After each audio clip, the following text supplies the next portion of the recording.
কৌসানি থেকে মুন্সিয়ারি প্রায় ১৬৩ কিলোমিটারের পথ।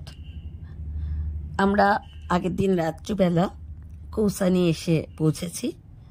আজ সকাল থেকে অদ্ভুত সুন্দর আকাশ, ঝকঝকে ত্রিশূলের ওপরে প্রথম প্রভাতী সূর্যের আলো পড়ে চকচক করছে। আমাদের আজকে প্রায় ১৬৩ কিলোমিটার পথ যেতে হবে, ৬-৭ ঘন্টা মতো লেগে যাবে, তাই আমরা দেরি করলাম না। ত্রিশূলকে সাথে নিয়ে পথ চলা শুরু হলো। রাস্তা খুবই সুন্দর, দুপাশে পাইনের জঙ্গল, জঙ্গলের মধ্যে দিয়ে এঁকে বেঁকে চলে গেছে পথ। কোথাও আবার দুপাশে দেওদার, চিনার, ম্যাগনোলিয়া। নীল আকাশের বুকে তারা যেন কানাকানি করছে, আর তার সাথে ভোরের বাতাস পাইনের জঙ্গলের ভেতর দিয়ে খেলা করছে। সত্যি অদ্ভুত সুন্দর লাগছে। আসলে এই মার্চ মাসে ওয়েদারটা কিন্তু অনেকেই বলেছিল যে মেঘলা হবে, কিন্তু আমাদের ভাগ্য ক্রমে আমরা বেশ ভালোই ওয়েদার পাচ্ছি। দূরেটা অনেকটা একটু হেজি হতে পারে, কারণ এই দক্ষিণের বাতাসের জন্য দূরের পাহাড়গুলো একটু হেজি লাগছে, কিন্তু সকালবেলা কিন্তু ওয়েদারটা পরিষ্কারই থাকছে। খুব সুন্দর একটা প্রাকৃতিক পরিবেশ, খুব মনোরম, মানে আরামদায়ক ওয়েদার। পাইনের বন আর দেওদারের জঙ্গলের মধ্যে অসংখ্য পাখি ডাকছে, আর একটা শিশিরে বাতাসে ছুঁয়ে থাকা বড্ড ভালো লাগছে। আমরা এসে পৌঁছালাম প্রথমে বৈজনাথ মন্দির। এই অবধি তো রাস্তা খুবই ভালো, একদম মসৃণ। গোমতী নদীর তীরে এই বৈজনাথ মন্দির, এটা একটা শিব মন্দির।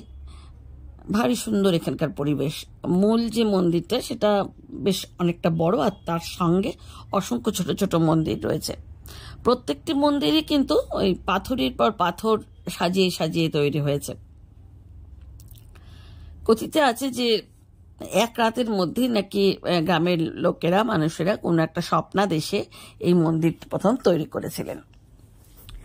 আজকে হোলি, মন্দিরে পুজো হচ্ছে, এবং হোলি বলে রং খেলা শুরু হয়ে গেছে, তাই আমরা আর গাড়ি থেকে নামার সাহস পেলাম না, এগিয়ে চললাম। এই মন্দিরটা আমরা গতবারই এসেছিলাম, দেখেছি, বাইরে থেকে প্রণাম সেরেই তাই আমরা চলতে লাগলাম। পথ যেন এবার আরো সুন্দর হয়ে উঠল। দুপাশে সবুজ, ঘন সবুজ অরণ্য, আশেপাশে উঁচু উঁচু পাহাড়, আর পাহাড়ের গায়ে সেই নিবিড় অরণ্য,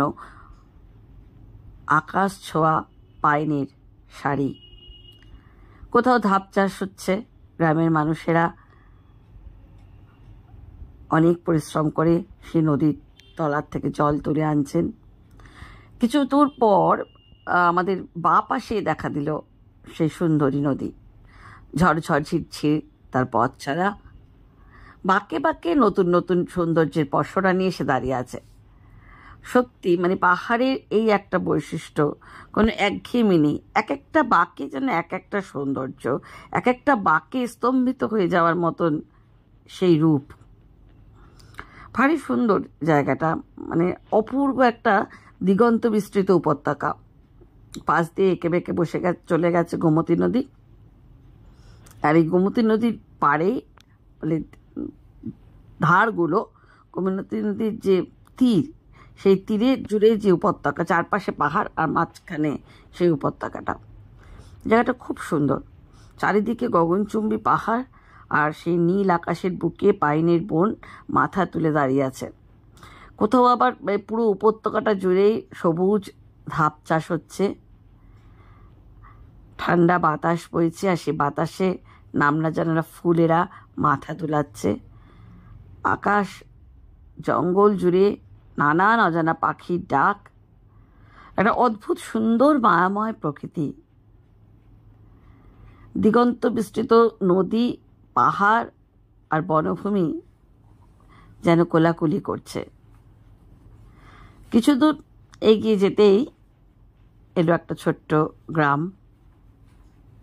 মাঝে মাঝে এরকম ছোট ছোট লোকালয়, আর তার শুধু রাস্তা চলে গেছে এঁকে বেঁকে। ছোট্ট একটা শান্ত গ্রাম, যেন একটা শান্তির নীড়। আমরা একটু গাড়ি থামালাম, না থামিয়ে পারছি না, এত সুন্দর জায়গাটা। কিছুক্ষণ চা পানির বিরতি নেওয়া হলো। ছোট্ট একটা দোকান, গুটি কয়েক বাড়ি।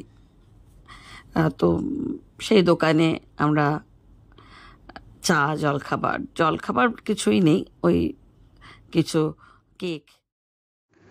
অসংখ্য পাখির ডাকে যেন কথা বলছে পাইনের বন। প্রধানত নানা ধরনের ছোট ছোট চড়ুই জাতীয় পাখি, অসংখ্য পাখি ওড়াউড়ি করছে। কি পাখি জানতে চাইলাম। ছোট্ট দোকানে সেই দোকানদার নেমে এলেন, নিয়ে গেলেন আমাকে ঘরের ভিতরে।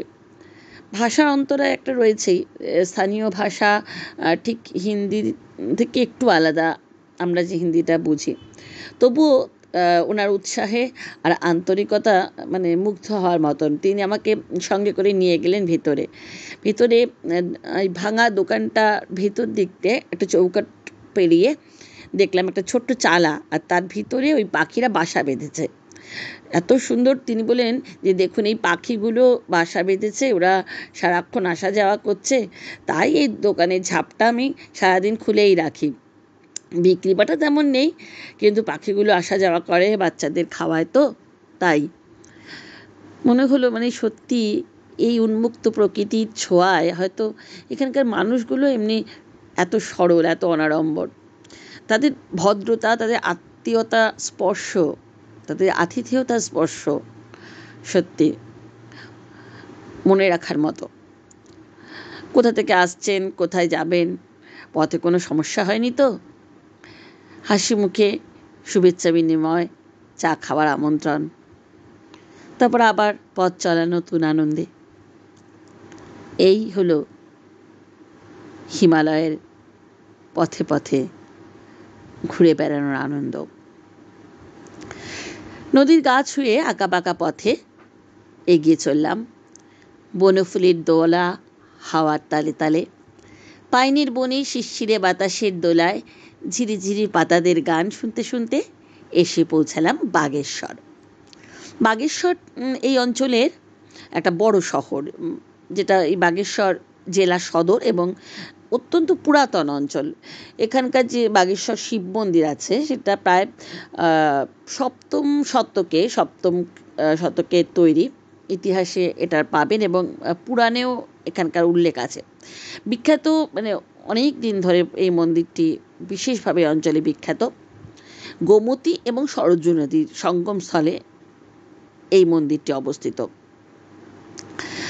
সত্যি কথা বলতে আমার খুব ইচ্ছা ছিল, কিন্তু আমরা নামলাম না, কারণ আজ তখন প্রায় বেলা 11টা বেজে গেছে। চতুর্দিকে বেশ ভালো মতন হোলি খেলা চলছে। নদী তট জুড়েই পুরো মন্দির প্রাঙ্গণ, নদীর একদম গা বরাবর। এখানে জল কম, ঝিরঝির করে বয়ে চলেছে দুটো নদী আপন ছন্দে। তাই আমরা আর খুব একটা এখানে সময় কাটালাম না, নামলাম না। আমরা এগিয়ে চললাম, দূর থেকে নমস্কার করে আমরা নদী পেরিয়ে চললাম উল্টো দিকে রাস্তা ধরে। দুই নদী এখানে বন্ধুত্ব করেছে হাতে হাত ধরে। এবার আমাদের পথ চলা এদের মধ্যেই একজন সরজু নদী, তাকে সঙ্গে নিয়ে ধীরে ধীরে পথ উঠতে লাগলো। যথেষ্ট চড়াই পথ, এখানে আস্তে আস্তে পথ যথেষ্ট উপর দিকে উঠছে। বাগেশ্বর পর্যন্ত রাস্তা কিন্তু খুব সুন্দর, কিন্তু বাগেশ্বরের পর থেকেই এই চড়াইটা ক্রমশ বাড়তে থাকলো। এক পাশে গভীর খাদ আর অন্য পাশে গগনচুম্বী পাহাড়ের চূড়ো আর পাইনের বন। এই পর্যন্ত আমাদের সঙ্গে সঙ্গে চলছে সরজু নদী। রাস্তা কিছুটা রাস্তা ধসপ্রবণ, উঁচু নিচু, ভাঙা চোরা, আবার কিছুটা রাস্তা ভালো। কাপকোট থেকে সরাসরি রাস্তাটা একদম চড়াই উঠে গেছে। এর পরের রাস্তাটা মানে কোনো কোনো জায়গায় সত্যি ভয়ঙ্কর বললেই হয়। একদিকে পথ চলে গেছে পিন্ডারি গ্লেশিয়ারের দিকে বোঝা যায় যে গ্লেশিয়ারের কাছাকাছি যে ধরনের হিমালয়ের রূপ আমরা দেখি, সেই ঝরা পাথর বড় বড়, আর তার মাঝখান দিয়ে নদী বয়ে গেছে, আর বিশাল আকার পর্বতের যে গ্রেটার হিমালয়ের যে রূপ, সেটা এখানে শুরু হলো। এখান থেকে পিন্ডারি গ্লেশিয়ারের দিকে পথ চলে গেছে, যেখান থেকে পিন্ডারি নদী উৎপন্ন হয়েছে এবং কর্ণপ্রয়াগের কাছে ভাগীরথীর সঙ্গে মিশেছে। এর ট্রেকিং যে রুটটা পিন্ডারি গ্লেশিয়ার পর্যন্ত, সেটা এখান থেকে 50 কিলোমিটারের মতো ট্রেকিং রেটটা শুরু হচ্ছে। আমরা সেই পথ ছেড়ে আমরা চললাম বাকসারা হয়ে মুন্সিয়ারির দিকে। বাকসারা থেকে সরজু নদী আলাদা হয়ে অন্য পথ নিল, তার উৎপত্তি স্থলের দিকে চলে গেল, আর আমরা চললাম দেকুনার দিকে। এই রাস্তাটা পুরোটাই গ্রেটার হিমালয়ের মধ্যে দিয়ে। গ্রেটার হিমালয়ের যে বিশালত্ব, যে পাথুরে ভূভাগ, বিপদসংকুল ধসপ্রবণ পাহাড়গুলো, তাদের ভেতর দিয়েই আঁকা বাঁকা রাস্তা, কিন্তু তবু পথের যে অসীম সৌন্দর্য তা মনকে ভুলিয়ে দেবেই। দেকুনা থেকে আমাদের সঙ্গী হলো রামগঙ্গা। এখান থেকে রাস্তাও চারপাশের সৌন্দর্যটাও যেন অনেকটা বদলে গেল, মানে অনেকটা ওই তিব্বতের দিকে যেরকম হিমালয়ের রূপ, অনেকটা শুষ্ক সেই ধরনের হিমালয়ের রূপ, একটা ভয় জাগানো একটা বিশালতা, একটা অদ্ভুত অনুভূতি, একটা মানে বিশেষ উপলব্ধি এই ধরনের পাহাড়ের এই জায়গাগুলোতে, বিশেষ করে গ্রেটার হিমালয়ের যে অংশগুলোতে আমি উপলব্ধি করি।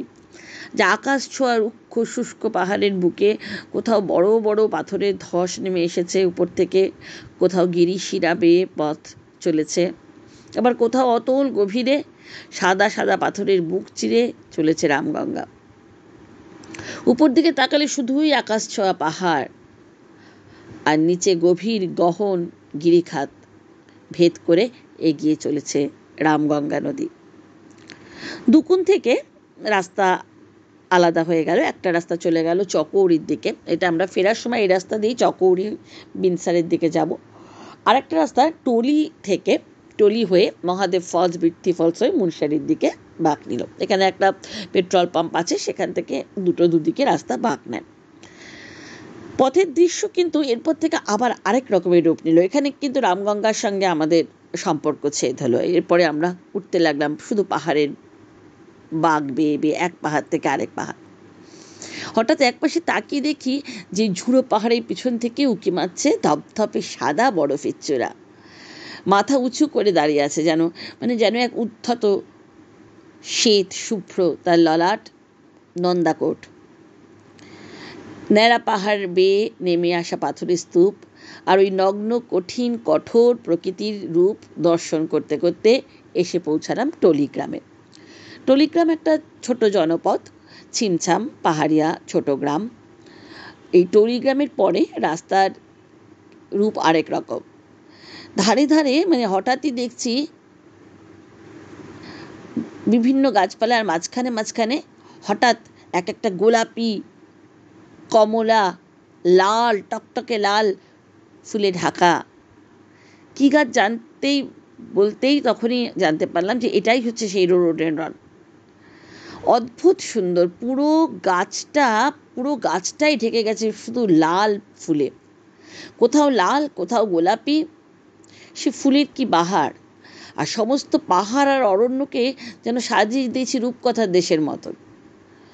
মহাদেব ফলস পড়ল পথে, ছোট্ট একটা ঝোড়া পথের উপর দিয়ে বয়ে চলেছে এ পাশ থেকে ও পাশ কাটিয়ে আমরা এগিয়ে চললাম আরো সামনে। পথের দৃশ্য সত্যি এখানে অপূর্ব, দু চোখ যেন বিমোহিত হয়ে যায়, মুখে সত্যি ভাষা নেই, শুধু চেয়ে থাকা, শুধু মনে হচ্ছে একটা পলকও যেন ফেলে একটা বাঁক, একটা সৌন্দর্য যেন পিছনে না চলে যায়। এসে পৌঁছালাম আমরা বৃত্তি ফলস এখানকার সবচেয়ে বড় একটা ফলস। এটা পাহাড়ের মাথা, বিশাল উঁচু একটা পাহাড়, তার উপর থেকে নেমে আসছে, তার বুক চিরে ঝর্ণাধারা নেমে আসছে। পাশ দিয়ে পথ উঠে গেছে ঝর্ণার পাদদেশে পৌঁছানোর জন্য। আমরা সে পথে কিছু দূর উঠে গেলাম, তারপরে পেলাম একটা ছোট্ট দোকান মতন, চা খাবেন কিনা আমাদের জিজ্ঞেস করে মিষ্টি হেসে এগিয়ে এলেন দোকানের মালকিন। সঙ্গে সঙ্গে গরম চা তৈরি করে দিলেন। জল খাবার জন্য বললেন জল খাবেন, জল খাবার জন্য বাড়িয়ে দিলেন, বললেন পিও বহুত বড়িয়া স্রোত কা পানি হ্যাঁ। আমরা তো আমাদের মন খচখচে, আমরা বিসলারি খাওয়া লোক, আমাদের স্রোত কা পানি জেনেও মুখে দিতে একটু ভয় করলো। মনের মধ্যে পাহাড়ি ডায়রিয়া, হিল ডায়রিয়ার একটা ভয়। অনেকেই খাচ্ছেন, ঝরঝরে স্বচ্ছ ফেনিল জলরাশি ওপর থেকে পড়ছে। যাই হোক, ওনার সাথে কিছুক্ষণ সময় কাটালাম ভালো। নানা খবর, এই অঞ্চলের মানুষ, তাদের পেশা, এখানে কখন বরফ পড়ে, এখন যে বরফ পড়া কমে গেছে, মুন্সিয়ারিতেও এবার খুব কম বরফ পড়েছে, এই সমস্ত কিছু কথা হলো। কিছু সময় কাটিয়ে আমরা এবার নামতে লাগলাম। এই ফলসে ওঠার মুখে একটা টিকিট কাউন্টার আছে, সেখান থেকে 20 টাকা করে টিকিট নেয়। তাছাড়া ছোট ছোট খাবার দোকানও পাবেন ওঠার মুখেও, সেখানে চা, কফি, ম্যাগি, মোমো সবই পাওয়া যায়। পাহাড় আর ঝর্ণার রূপ উপভোগ করতে করতে আপনার লাঞ্চ সেরে নিতে পারেন এখানেই। এবার আমাদের যাত্রা শুরু হলো মুন্সিয়ারির উদ্দেশ্যে। এখান থেকে প্রায় 30 কিলোমিটার মতন মুন্সিয়ারি। এবার কিন্তু ভিউটা একেবারেই বদলে গেল। আস্তে আস্তে বাড়তে লাগলো অরণ্য, আর যেদিকে তাকাচ্ছি সেদিকেই শুধু রোডোডেনড্রনের মানে গালিচা পাতা, শুধু লাল আর গোলাপি ফুলে ঢাকা পাহাড় আর অরণ্য। আকাশের ক্যানভাসে মানে সে একটা অপূর্ব অনুভূতি। হঠাৎ দেখছি পথ দিয়ে এগিয়ে আসছে, পথটাকে ক্রস করছে কতগুলো বড় বড় পাখি। কি পাখি ভাবতে ভাবতে দেখছি, আরে এ তো হিমালয়ান ভালচার, বিশাল বড় বড় শকুন, আজকাল প্রায় এক্সটিংক্ট হতে চলেছে। যাই হোক, কিছু দূর গিয়ে গাড়িটা দাঁড় করাতে বাধ্য হলাম। এত সৌন্দর্য চারদিকে যে না নেমে উপায়ই নেই। দুপাশ থেকে পাহাড়ের গা বেয়ে রোডোডেনড্রনের জঙ্গল নেমে এসছে। থাকে থাকে তাদের যেন কে সাজিয়ে দিয়েছে, যেন মনে হচ্ছে ফুলের ইকেবনা সাজানো। পাহাড়ের বুকে যেন হোলি খেলছে গোলাপি আর লাল আবির ছড়িয়ে দিয়ে। আর সেই হোলিতে আকাশ, বাতাস, নদী, অরণ্য সবাই একেবারে অংশ নিয়েছে। সবাই রেঙে উঠেছে সেই খেলায়, বসন্তকে স্বাগত জানাতে। একদম সত্যিকারেরই প্রকৃতির মাঝে যে দোল উপভোগ করলাম। কিছুক্ষণ ফটো সেশন চললো, তারপরে আমরা সত্যি প্রকৃতির মধ্যে হারিয়ে যাওয়ার যে আনন্দ অনুভব করলাম। কিছুক্ষণ চুপ করে বসে, একটা ছোট্ট মন্দির মতন রয়েছে, কিছুক্ষণ বসলাম তার চাতালে, তারপরে আবার এগিয়ে চলা। সন্ধে হয়ে আসছে প্রায়। একটা বাঁক নিতেই দেখি সামনেই মাথা তুলে দাঁড়িয়ে আছে, আমাদের জন্য স্বাগত জানাচ্ছে পঞ্চচল্লী। এই জায়গাটা নাম আমরা পরের দিন আসবো এখানে, মানে এখান থেকেই ট্রেক করা যায়, আমরা পরের দিন সেখানে।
একটা বাঁক নিতেই দেখি সামনেই মাথা তুলে দাঁড়িয়ে আছে, আমাদের জন্য স্বাগত জানাচ্ছে পঞ্চচল্লী। এই জায়গাটা নাম আমরা পরের দিন আসবো এখানে, মানে এখান থেকেই ট্রেক করা যায়, আমরা পরের দিন সেখানে আসবো। একটু ছোট ইকো পার্ক মতনও রয়েছে, আমরা সেখানেই প্রথম পঞ্চচল্লির সঙ্গে আমাদের দেখা হলো। সূর্যাস্তের গোধূলি রক্তিম আলো আর ছেঁড়া ছেঁড়া মেঘের চাদর ভেদ করে সে 5টা চূড়ো দাঁড়িয়ে আছে সামনে আকাশ ছুঁয়ে। কেএমভিএনের ঘর আমাদের বুকিং করা ছিল না, কিন্তু স্পট বুকিং পেয়ে গেলাম। আরও অনেক ভালো ভালো হোটেল এখানে আছে, কোনো অসুবিধা নেই। কোনো রকমের লাগেজটা রেখে এসেই বাইরে এলাম। তখন সূর্য অস্ত যায়নি, ঢলে পড়েছে পশ্চিম আকাশে, আর অস্তগামী সূর্যের সে আলোয় চারদিক মায়াময় প্রকৃতি, যেন মনে হচ্ছে প্রকৃতি যেন গান গাইছে। আমরা একটা ছোট্ট পাহাড়ি গ্রাম আছে ও মনসারি, মানে যেখানটা আমরা আছি তার ঠিক উপরটাতে, সেই রাস্তা দিয়ে সেই গ্রামটা দিয়ে গিয়ে একটা ছোট গিরিশিরা, ছোট্ট পাহাড়ি গ্রাম আছে ও মনসারি, মানে যেখানটা আমরা আছি তার ঠিক উপরটাতে, সেই রাস্তা দিয়ে সেই গ্রামটা দিয়ে গিয়ে একটা ছোট গিরিশিরা পাহাড়ের ওপরে উঠে গেছে, ওই দিকটাতে ধাপ চাষ করছে ওরা। সেই গিরিশিরা বেয়ে কিছুটা উঠলাম, প্রচণ্ড ঠান্ডা হাওয়া দিচ্ছে, একদম সামনেই একদিকে বরফে ঢাকা শৃঙ্গগুলো সারি সারি, আর আরেকদিকে গভীর গিরিখাত, পাইনের জঙ্গলে পুরো ঢাকা। চোখের সামনে যেন ভেসে উঠছে সেই মানে দৃশ্য, একদিকে গহন গভীর খাত, তার মধ্যে অন্ধকার নেমে আসছে, আর আরেকদিকে সেই অপূর্ব বরফে ঢাকা পাহাড়, অস্তগামী সূর্যের আলোয় লাল। বেশি করে সেখানে দাঁড়ানো গেল না, এত ঠান্ডা। আমরা নেমে এলাম, অন্ধকার খুব তাড়াতাড়ি নেমে আসে, ধীরে ধীরে অন্ধকার নেমে এলো সমস্ত উপত্যকা জুড়ে। চারিদিকে উপত্যকার অন্ধকারের মধ্যে